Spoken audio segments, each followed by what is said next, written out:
Hello everyone, my name is Hallie Roten, and today I'll be presenting on how culture influences interpersonal communications. My research combines academic findings with a personal interview with someone from the Yucatan Peninsula, which gives a real-world perspective on how culture influences the daily lives of people.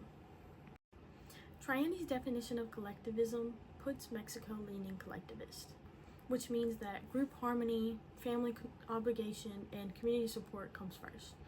This means that people often make decisions based on what's best for the group. Hofstede has stated that Mexico is known for its high uncertainty avoidance. People prefer predictability, rules, and stability. This can lead to more polite phrases, indirect refusals, and careful planning. The US is more comfortable with uncertainty, meaning people take risks and communication is more casual. Mexico tends to have a higher power distance. My interviewee emphasized the strong respect she grew up showing towards parents, elders, supervisors, and even teachers. In Mexican workplaces, hierarchy tends to be clearer.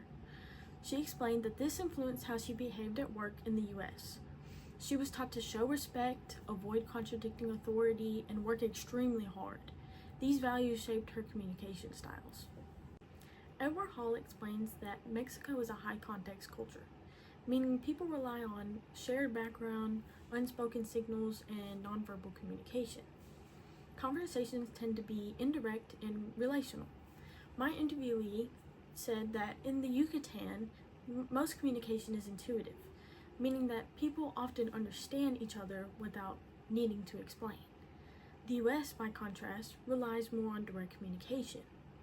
This cultural difference contributed to my interviewee's anxiety and worry about saying something wrong. In many parts of Mexico, including the Yucatan Peninsula, emotional expression tends to be more open and warm. People often communicate with noticeable facial expressions, hand gestures, and vocal tone changes. Because of this difference, a US communicator might sometimes misinterpret expressive communication from someone in the Yucatan as being too intense, when in reality it's completely normal and even seen as friendly and sincere. In Hofstede's dimensions, Mexico falls towards the masculinity side, meaning achievement, responsibility, and dedication are highly valued.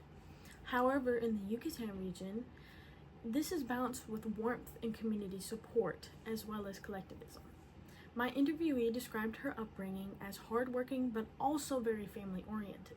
This combination shapes communication, so people express care through actions, hospitality, and shared responsibility.